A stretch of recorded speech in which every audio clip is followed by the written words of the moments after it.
네, 우리 철암교회 교회 여러분 안녕하세요. 이렇게 영상으로 만나 뵙게 돼서 반갑습니다. 오늘 저녁부터는 이제 새로운 주제를 가지고 함께 말씀을 살펴볼 건데요. 방문, 성구, 활용법. 좀 더 쉽게 설명하자면 이제 우리가 다양한 부류의 사람들을 방문하게 되는데 그럴 때 그분들에게 어떻게 성경 말씀을 가지고 권면할지 그것들을 좀 함께 생각해 보도록 할 것입니다. 오늘은 이제 첫 번째로요, 그 교회 출석을 등한히 하는 사람을 만나게 될 때, 그럴 때 어떻게 말씀으로 권면할까? 이 부분을 좀 생각해 보도록 하겠습니다. 먼저 성경 말씀을 하나 펴보겠습니다. 고린도 후서 6장입니다. 고린도 후서 6장 1절과 2절입니다. 우리가 하나님과 함께 일하는 자로서 너희를 권하노니 하나님의 은혜를 헛되이 받지 말라. 이르시되 내가 은혜 베풀 때에 너에게 듣고 구원의 날에 너를 도왔다 하셨으니 보라 지금은 은혜 받을 만한 때요 보라 지금은 구원의 날이로다. 자, 여기 보니 하나님의 은혜를 헛되이 받지 말라고 합니다. 그 앞절에 이제 그 은혜가 무엇인지를 설명하는데 5장이에요. 5장 21절에 하나님이 죄를 알지도 못하신 이를 우리를 대신하여 죄로 삼으신 것은 우리로 하여금 그 안에서 하나님의 의가 되게 하려 하심이라. 그러니까 우리가 하나님의 의가 되게 하기 위해서 죄를 알지도 못하신 예수님이 죄가 되셔서 그분이 십자가에서 희생이 되신 거예요. 그러니까 그것이 우리에게 주어진 은혜거든요. 하나님의 은혜. 그 은혜를 헛되이 받지 말라는 겁니다. 다시 말해 그 은혜가 헛되게 만들지 말라는 거예요. 그리고 나서 이제 2절에 지금이 바로 그 은혜를 받을 만한 때다. 지금이 구원을 받을 만한 때다. 같은 뜻이죠. 우리가 하나님의 의가 될 수 있는 이 기회는 지금이라는 겁니다. 지금. 우리는 그 은혜의 시기를 놓쳐서는 안 된다는 거죠. 자, 다음 말씀 볼까요? 예, 마태복음 25장 말씀을 보겠습니다. 이 마태복음 25장에는 열처녀의 비유가 나옵니다. 그때 천국은 마치 등을 들고 신랑을 맞으러 나간 열처녀와 같다 하리니 1절부터 지금 읽습니다. 자, 여기 천국에 대해서 이야기하면서 신랑을 맞으러 나간 열처녀들이 등장을 합니다. 2절 그 중에 5은 미련하고 5은 슬기 있는 자라. 근데 이 열처녀 중에 5은 슬기롭고 5은 미련하다 이렇게 얘기를 해요. 미련한 자들은 등을 가지되 기름을 가지지 아니하고 슬기 있는 자들은 그릇에 기름을 담아 등과 함께 가져갔더니, 여기 보니 미련한 자들과 슬기 있는 자들이 차이가 있어요. 기름이 없어요. 미련한 자들에게는 기름이 없어요. 반면에 슬기 있는 자들에게는 기름이 있어요. 똑같이 등은 가지고 있었지만. 5절입니다. 신랑이 더디옴으로 다 졸며 잘세 밤중에 소리가 나되 보라 신랑이로다 맞으러 나오라 하매. 근데 이제 공통적으로 이 두 부류의 처녀들이 다 이제 밤이 늦어지고 신랑이 오지 않아서 다 졸며 잤어요. 그런 와중에 이제 밤중에 소리가 들려서 신랑이 온다. 그 소리를 듣고 이제 깹니다. 7절 이에 그 처녀들이 다 일어나 등을 준비할세 미련한 자들이 슬기 있는 자들에게 이르되 우리 등불이 꺼져가니 너희 기름을 좀 나눠달라 하거늘 슬기 있는 자들이 대답하여 이르되 우리와 너희가 쓰기에 다 부족할까 하노니 차라리 파는 자들에게 가서 너희 쓸 것을 사라 하니. 자, 이제 처녀들이 일어나 보니 이 슬기 있는 처녀들은 아직도 등불에 불이 켜져 있는 반면 미련한 처녀들은 등이 꺼져 있어요. 그래서 이제 부랴부랴 이제 기름이 없다는 것을 알고 옆에 있는 지혜 있는 처녀들에게 기름을 좀 꺼달라 그러죠. 근데 이제 거절을 해요. 왜냐하면 우리 거를 주면 우리도 꺼지고 너희도 꺼지냐 안 될 것이다. 그럴 바에는 차라리 가서 기름을 사와라. 그래서 이제 이 미련한 처녀들이 그 기름을 사러 갑니다. 10절 그들이 사러 간 사이에 신랑이 오므로 준비하였던 자들은 함께 혼인잔치에 들어가고 문은 닫힌지라. 그 후에 남은 처녀들이 와서 이르되 주여 주여 우리에게 열어주소서. 대답하여 이르되 진실로 너희에게 이르노니 내가 너희를 알지 못하노라 하였느니라. 자, 이제 돌아왔더니 신랑이 왔어요. 그리고 그 등불이 준비가 되어 있었던 지혜 있는 처녀들은 이제 안으로 들어갔어요. 그래서 문이 닫혔죠. 미련한 처녀들이 기름을 사가지고 허겁지겁 달려와서 이제 문을 두드리는데 안에서 들려온 얘기는 못 들어온다. 이제 거절을 당하는 거죠. 이렇게 슬프게 이야기가 마무리가 됩니다. 13절에 그런즉 깨어있으라 너희는 그 날과 그 때를 알지 못하느니라 했습니다. 깨어있어야 하는데 왜냐하면 그 날과 그때 예수님이 오시는 그 날과 그때는 언제인지 알 수가 없기 때문에 늘 준비해야 된다. 이렇게 권면을 하고 비유가 마치게 됩니다. 하나씩 좀 생각을 해보면 여기 나와 있는 이 처녀들은 예수님을 기다리는 신자들을 가리키겠죠. 그들이 모두 들고 있었던 등은 주의 말씀은 내 발이 등이요 빛입니다. 이렇게 나와 있던 것처럼 하나님의 말씀을 의미합니다. 즉 하나님의 진리의 기별을 이제 배워서 알고 또 이해하고 있는 그런 사람들입니다. 그러니까 미련한 처녀라고 해서 뭐 특별히 신앙 수준이 떨어지거나 그런 건 아니에요. 그들도 다 예수님을 기다리던 신자들이에요. 다 재림 기별을 믿고 받아들인 사람들이고. 근데 차이가 뭐였냐면 아까 기름이 없었잖아요. 기름. 그 기름은 성령을 가리키죠. 특별히 이 성령은 우리의 말과 행동이 예수님의 성품이 될 수 있도록 우리를 변화시켜주는 능력이죠. 그리고 그 성령의 능력을 통해서 실제적으로 변화된 품성 이런 것들을 이제 기름이 상징을 합니다.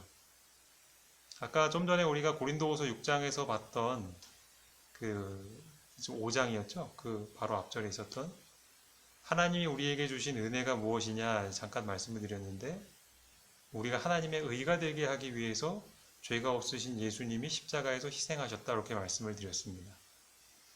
바로 그것이 이것이죠. 다시 말해 죄인일 수밖에 없는 우리가 하나님의 의, 곧 성령을 통하여서 예수님의 성품으로 변화되게끔 하는 그 은혜가 우리에게 필요한 거예요. 그 은혜를 경험한 사람들만이 이제 여기 비유로 설명을 하자면 이제 혼인잔치에 들어갈 수 있는 거예요. 신랑과 예수님과 함께. 그렇기 때문에 우리가 이 마태복음 25장의 말씀을 통해서 어떻게 이 예배 출석을 등한히 하는 분들에게 접목시킬 수 있을까요?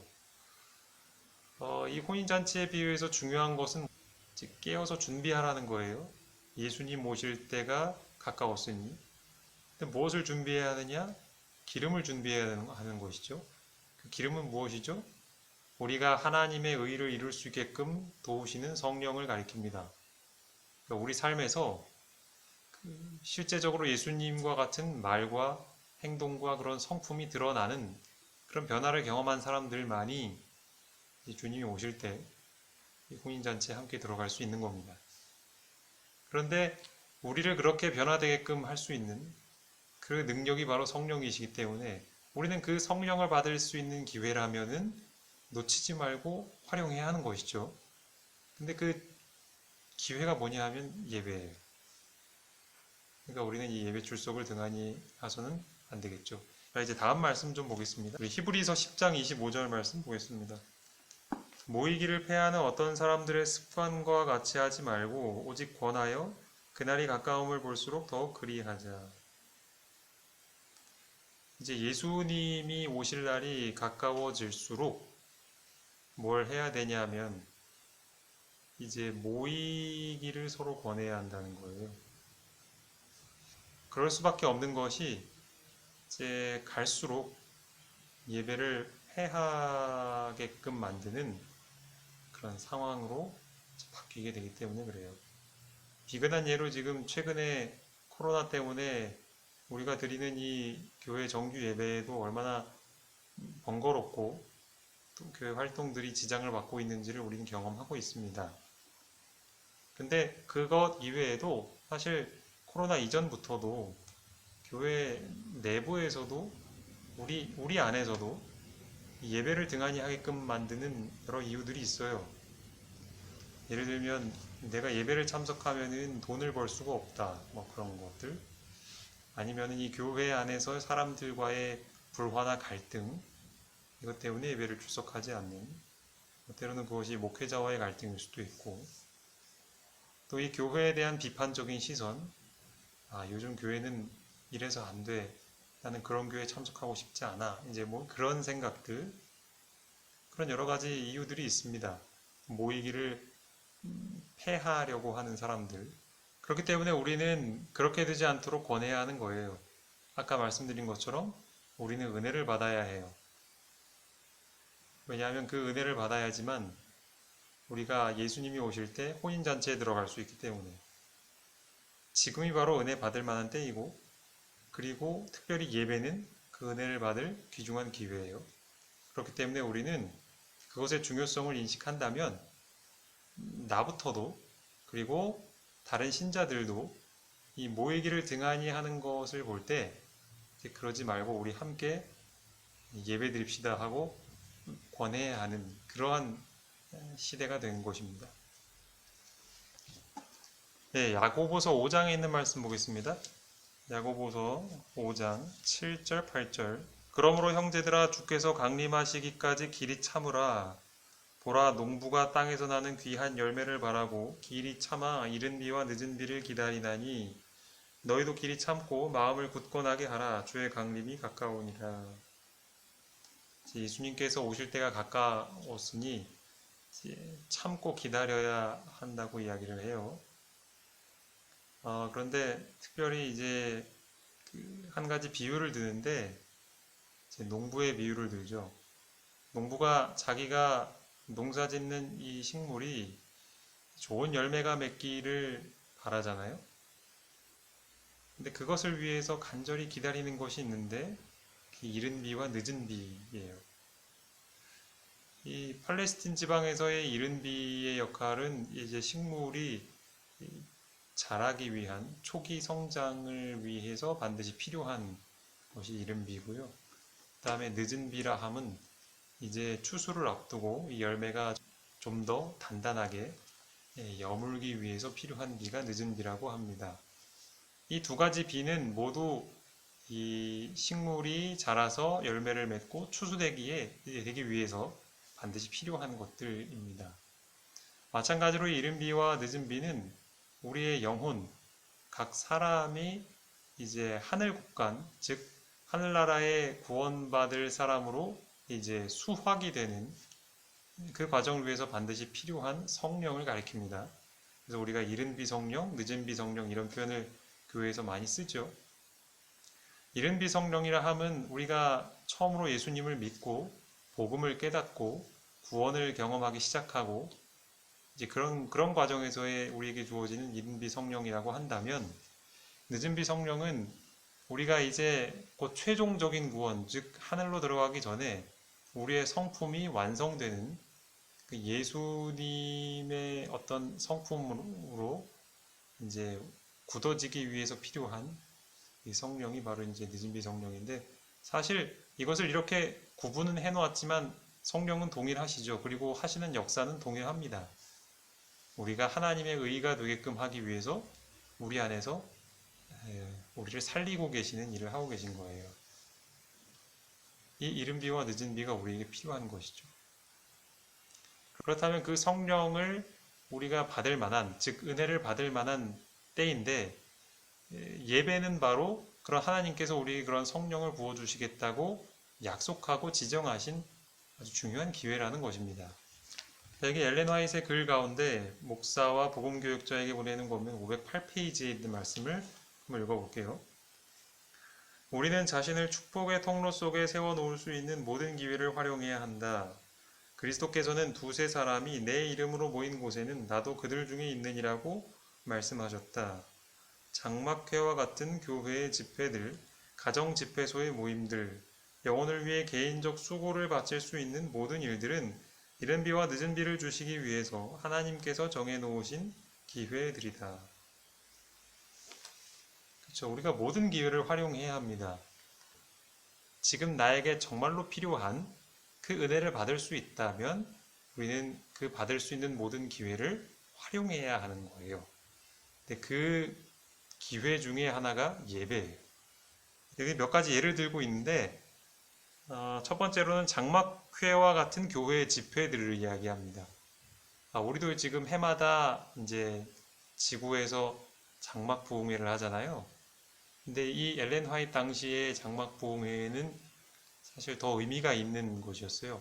지금처럼 교회 정규 예배나 혹은 설교자가 없었던 시절, 그들은 매일 안식일마다 모여서 스스로 성경을 연구하고 교과를 연구하고 그리고 서로의 신앙 경험을 나누고 또 선행을 격려하는 영적 친교를 나누는 것이 당시 매주 예배였어요. 그렇기 때문에 이러한 특별한 어떤 그 설교자의 기별은 아무 때나 들을 수 없는 그런 소중한 기회였죠. 그런 의미에서 볼 때 참 의미가 있었고요. 그 다음에 이제 두 번째가 가정 집회소의 모임들. 방금 전에 설명드린 것처럼 이것은 이제 지금의 우리로 따지자면 이제 교회 정규 예배와 같은 그러한 성격의 모임이었죠. 그 다음에 세 번째로 영혼을 위해 개인적 수고를 바칠 수 있는 모든 일들. 이것도 이제 예배와 같은 범주에 포함이 되어 있어요. 이것은 개인 선교라고 할 수 있겠죠. 우리가 매일의 일상에서 사람들을 만나서 그들을 예수님께로 이끌기 위해서 하는 모든 봉사들, 이것도 역시 예배의 범주에 포함되는 겁니다. 그러니까 이러한 세 가지 유형의 예배들을 우리는 등한히 여겨서는 안 되는데, 왜냐하면 이것이 바로 하나님께서 이른 비와 늦은 비를 주시기 위해서 지정해 놓으신 기회들이라고 이렇게 명백하게 이야기를 하고 있잖아요. 그렇죠? 오늘 우리가 몇 가지 말씀을 살펴봤는데요. 특별히 그 예배 출석을 등한히 하시는 분들에게 우리가 말씀으로 어떻게 권면해야 할까? 이것을 생각해 봤습니다. 우리가 실제적으로 그런 분들을 방문했을 때에 그리고 말씀을 전할 때에는 그 상황들을 좀 고려해야 할 필요가 있습니다. 왜냐하면 그 각 사람마다 예배 출석하지 않는 그런 이유들이 각각 다르거든요. 그래서 그것에 맞는 좀 더 분명하고 실제적인 말씀을 권면해야 할 필요가 있어요. 그렇긴 하지만 오늘 우리가 살펴본 이 말씀은 어떤 부류의 사람들을 만나더라도 우리가 전해줄 수 있는 그 근본적인 문제를 다루고 있습니다. 다시 말해 예배란 하나님께서 우리에게 은혜를 주실 수 있는 지정하신 기회이다. 그 은혜란 무엇이냐? 우리가 구원받기 위해 반드시 필요한 성령, 즉 우리를 하나님의 의가 되게끔 변화시키실 수 있는 그 능력이신 성령을 받을 수 있는 기회이기 때문에 우리는 이 예배를 놓쳐서는 안 된다. 그리고 이제 그 은혜의 시기가 얼마 남지 않았으니 우리가 그것을 놓치지 말자. 이런 주제로 권면을 하는 것은 모든 결석자들에게 의미 있는 권면이라고 생각합니다. 먼저 그들에게 권면하기 전에 이 말씀을 들으시는 여러분들께서 먼저 이 말씀을 이해하고 마음속에 잘 새기시고 우리에게는 여러 예배의 기회들이 있죠. 그렇죠? 아까 소개해드린 것처럼 어떤 교회에서 하는 특별 집회들이나 정규 예배, 그리고 더 범위를 좁히자면 우리가 매일 드리는 아침 저녁으로 드리는 가정 예배, 그 다음에 개인적으로 하나님과 만나는 그 세미한 음성을 듣는 경건의 시간, 그 다음에 우리가 사람들을 만나고 또 그 사람들을 예수님께로 이끌기 위해 하는 모든 선교 봉사의 시간들, 이러한 것들을 정말 소중히 여기고 이른 비와 늦은 비의 성령을 받기 위해서 충실히 이것을 지킨다면 우리가 첫 번째 그 고린도 후서에 나와 있는 권면처럼 은혜를 헛되이 받는 것이 아니라 지금 우리에게 풍성하게 내리는 그 은혜를 충분히 받게 될 것입니다. 그리고 우리가 저 하늘 국간에 천국에 구원받은 자로서 참여하게 되는 특권을 얻게 될 것입니다. 이러한 특권을 이 영상을 보시는 모든 분들과 제가 함께 누리게 되었으면 좋겠습니다. 잠시 기도하도록 하겠습니다. 사랑의 아버지 하나님, 주님 오실 때가 얼마 남지 않았습니다. 그것을 체감하면서 살고 있는 요즘입니다. 갈수록 예배를 드리는 일들이 제약을 받고 있습니다. 또 사단은 우리의 마음을 다른 데로 쏠리게 하여서 예배를 등한히 하게끔 이끌고 있습니다. 이러할 때 우리가 더욱 정신을 차리고 깨어 있어야 하겠습니다. 지금 우리에게 가장 필요한 것이 무엇인지를 알아야 하겠습니다. 그것은 바로 하나님의 은혜이며 우리의 구원을 위하여 예비하신 성령의 역사임을 깨닫게 도와주시옵소서. 그 성령을 간절히 원하고 갈급하는 마음을 저에게 허락하여 주시옵소서. 우리 안에 있는 결핍을 깨닫게 하여 주시고 또한 우리의 최종적인 구원을 위하여서 이 성령을 얻기 위하여 분투하는 우리 모두가 되게 도와주시옵소서. 예배를 등한히 하지 않게 도와주시고 또 여러 장애물에도 불구하고 우리가 예배 시간을 지키기 위해서 힘쓸 때 주님께서 약속하신 이른 비와 늦은 비의 성령을 우리에게 풍성히 부어 주시옵소서. 예수님의 이름으로 기도합니다.